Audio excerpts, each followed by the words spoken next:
Пайғамбарымыз саллаллаху алейхи уассалам соңғы 10 күн кірген кезде мешітке иатикафқа кіретін. Иатикаф дегеніміз соңғы 10 күнде дүние мәселелерін шетке қоя тұрып, қатты бір жанып тұрған, өртеніп тұрған мәселе болмаса, онда мешітке кіріп, құлшылықпен айналысу пайғамбарымыз саллаллаху алейхи уассаламның сүннеті болып табылады.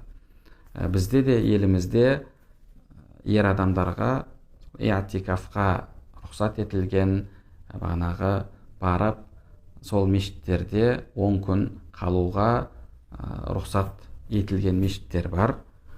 Қолдан келгенше сол мешіттерге кіріп, иатикафта болайық.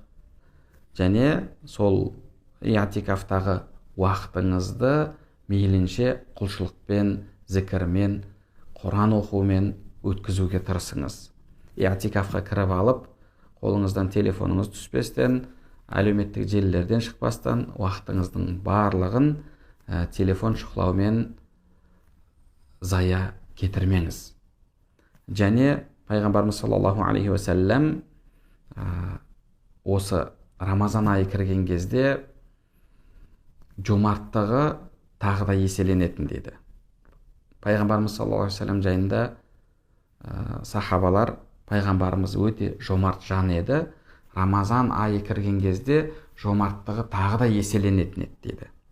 Сіз де пайғамбарымызға ұқсауға тырысып, осы енді қалған күндерде аз да болса әр күні садақа беріп тұрсаңыз, оның сауабы мол, және сіз қадір бағанағы түнде берсеңіз, әсіресе түнгі уақытқа қойсаңыз, қадір түніне түсу мүмкіндігіңіз өте үлкен.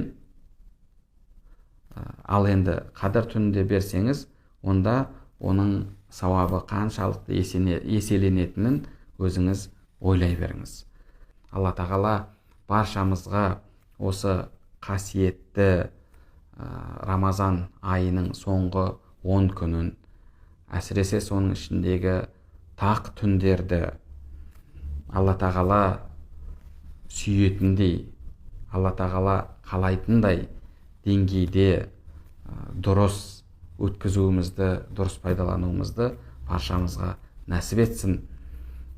Жалпы пайғамбарымыз саллаллаху алейхи уассалам Рамазан айының әр түнінде тозақтан азат болатын құлдар бар деген. Алла тағала сіз бен бізді осы қасиетті айда тозақ отынан азат болған, тозақ отынан құтылған, және ей пенделерім, Райян есігінен жәннатқа кіріңдер деген кезде солардың қатарынан болатын Алла тағаланың сүйікті құлдарынан етсін.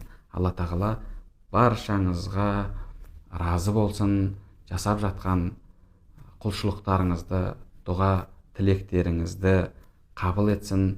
Алла тағала баршаңызға пайдалы білім нәсіп етсін. Сол алып жатқан білімімізге амал етуімізді және сол амалымыздың қабыл болуын нәсіп етсін.